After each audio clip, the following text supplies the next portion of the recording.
और फिर जरूरतमंदों को, जिसको बिजनेस करना है, घर बनाना है, गाड़ी खरीदना है, पढ़ाई करना है, खेती करना है, बैंक वाले उसको कर्ज देते हैं, लोन देते हैं।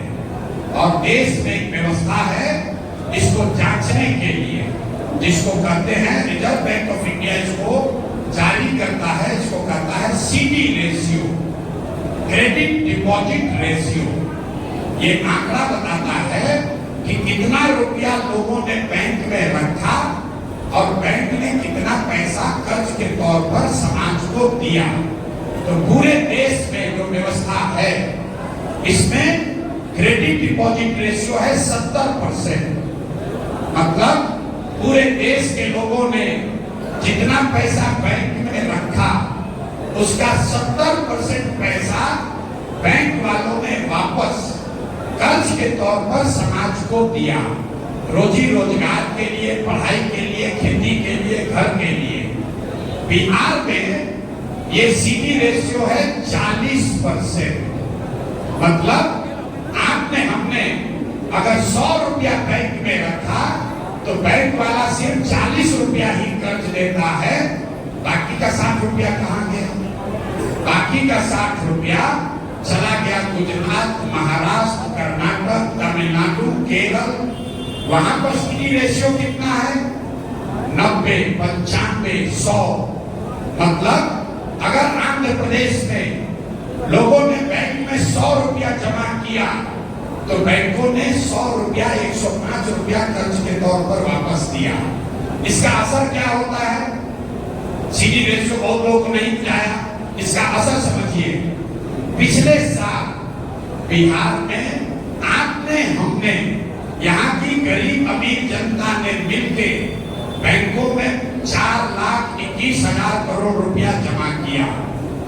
बैंक में, बिहार के बैंकों में टोटल पैसा जमा हुआ 4,21,000 करोड़ रुपया। यहाँ सीडी रेशियो है 40%, तो उसका मतलब है कि 1,61,000 करोड़ रुपया कर्ज के तौर पर बैंकों ने वापस लौटाया। बाकी पैसा कहाँ गया? बाकी पैसा चला गया दूसरे राज्य में। इसको मैं कहता हूं पूंजी का पलायन। 1990 में जब लालू जी मुख्यमंत्री बने तब से लेकर पिछले साल तक बिहार से 26.5 लाख करोड़ रुपया, ध्यान से सुनिए, 26.5 लाख करोड़ रुपया आपका हमारा पैसा बैंकों ने दूसरे राज्य में भेज दिया। और आप यहाँ झगड़ा कर रहे हैं कि एगो चीनी मिल चालू हो जाए, एगो सीमेंट फैक्ट्री चालू हो जाए। तो जन स्वराज पहली बात ये कह रहा है कि बिहार में सीडी रेशियो को, क्रेडिट डिपॉजिट रेशियो को सुधार कर राष्ट्रीय औसत के बराबर किया जाएगा। उससे हर साल बिहार में 2 से 2.5 लाख करोड़ रुपया लोगों के पास रोजगार के लिए, कृषि के लिए, घर बनाने के लिए उपलब्ध हो जाएगा। आप अंदाजा लगाइए कि अगर 2.5 लाख करोड़ रुपया यहाँ लोगों के पास एक्स्ट्रा मिले तो कितने ज्यादा घर बनेंगे, कितने लोग अपने बिजनेस को बढ़ाएंगे, कितने लोग नई गाड़ी खरीदेंगे, कितने लोग नया खेती का काम करेंगे। अगर फिर भी नहीं समझ में आया कि क्रेडिट का क्या महत्व है, तो आप यहाँ जितने लोग आए हैं, आप या तो गाड़ी से आए होंगे, मोटरसाइकिल से आए होंगे। कोई ऐसा आदमी नहीं होगा जिसने गाड़ी और मोटरसाइकिल के लिए बैंक से कर्ज नहीं लिया। अगर बैंक से लोन न मिले तो अगर 100 गाड़ी है तो घट के 5 गाड़ी हो जाएगा। कर्ज मिल रहा है तो आप गाड़ी खरीद पा रहे हैं। कर्ज मिल रहा है तो आप देख रहे हैं कि बिहार के गांव-गांव में लोग मोटरसाइकिल खरीद लिया। तो कर्ज की, पूंजी की महत्ता समाज के विकास में बहुत ज्यादा है, जिस पर आज तक बिहार में ध्यान ही नहीं दिया गया। अब आप कहिएगा कि प्रशांत किशोर इसकी बात क्यों कर रहे हैं? अरे मेरे भाई, आपको मैं चुनौती दे रहा हूं। जिसको भी आप बिहार में बहुत पढ़ा लिखा समझदार नेता मानते हैं उसको बुलाइए और उससे पूछिए कि भाई प्रशांत किशोर कह रहे हैं कि रिजर्व बैंक ऑफ इंडिया का आंकड़ा है कि पिछले 30 वर्ष में बिहार से 26-26.5 लाख करोड़ रुपया का पलायन हुआ है। तो कहेगा कि क्या होता है, उसको पता ही नहीं है कि सीडी रेशियो क्या होता है। ऐसा नहीं है कि बैंकों की मनमर्जी है। आपकी जानकारी के लिए बता दें, देश के स्तर पर इसका इतना महत्व है कि देश के स्तर पर प्रधानमंत्री के चेयरमैनशिप में कमेटी होती है जो इस बात को देखती है कि सीडी रेशियो 70 के नीचे न जाए।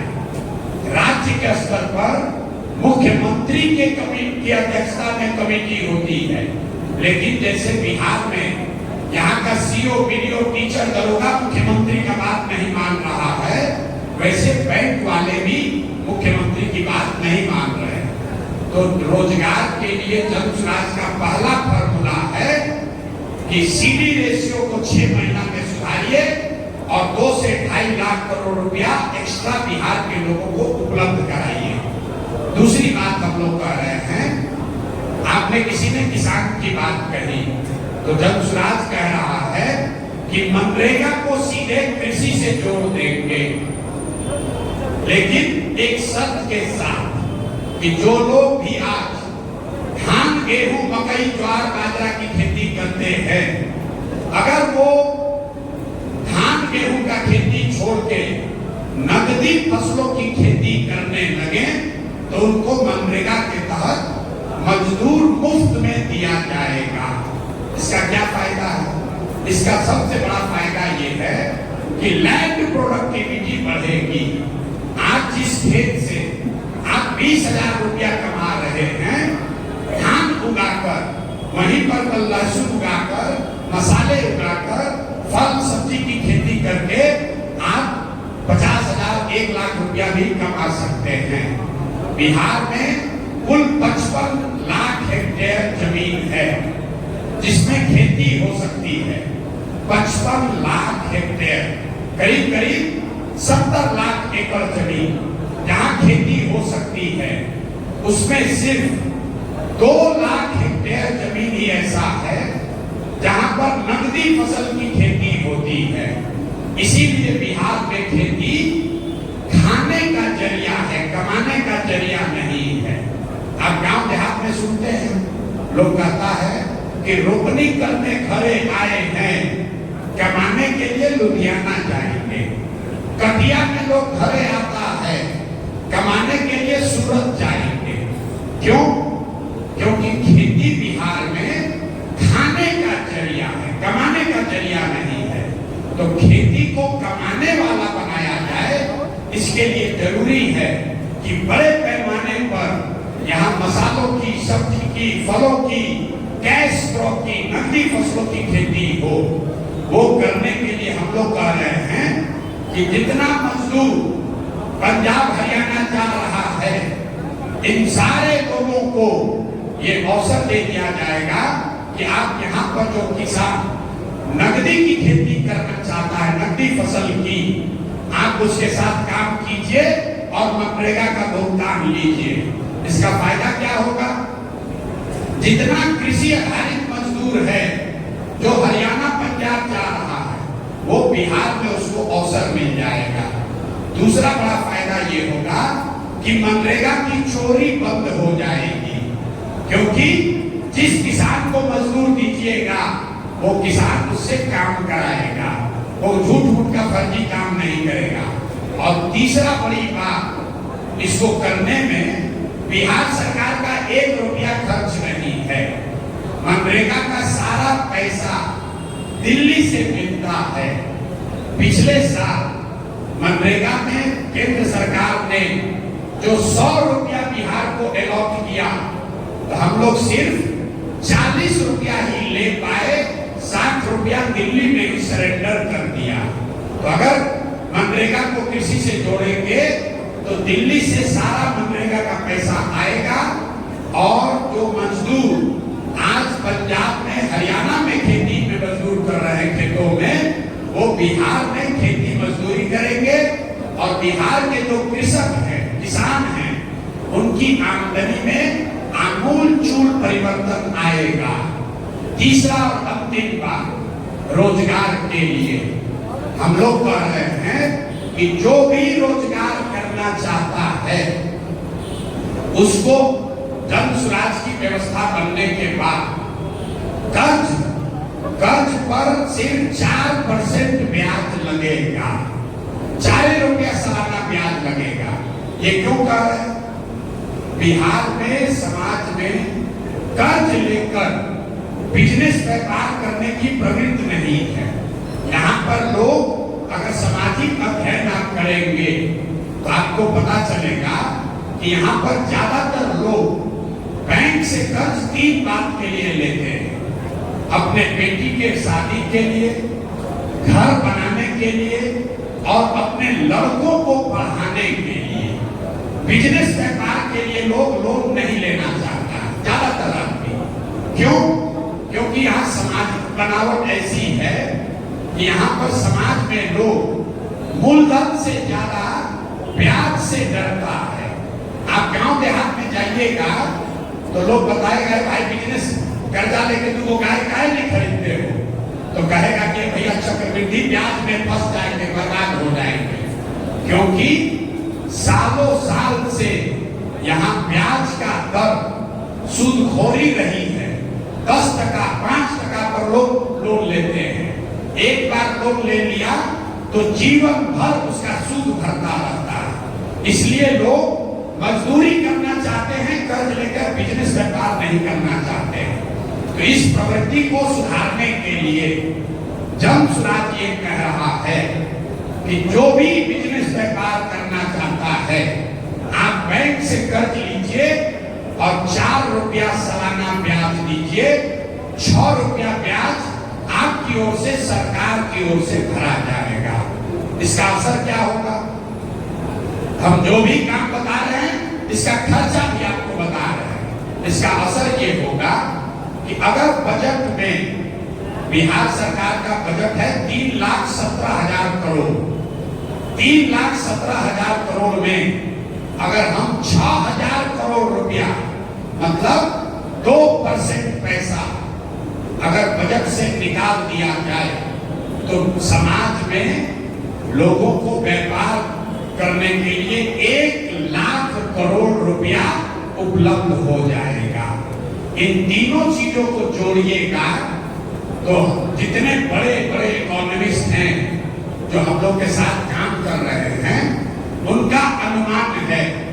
इकोनॉमिक्स में सिमुलेशन होता है। अब इकोनॉमिक टर्म है, आपको नहीं समझ में आएगा, मतलब समझिए भविष्य में क्या होगा अगर आप ये 3 चीज कीजिएगा।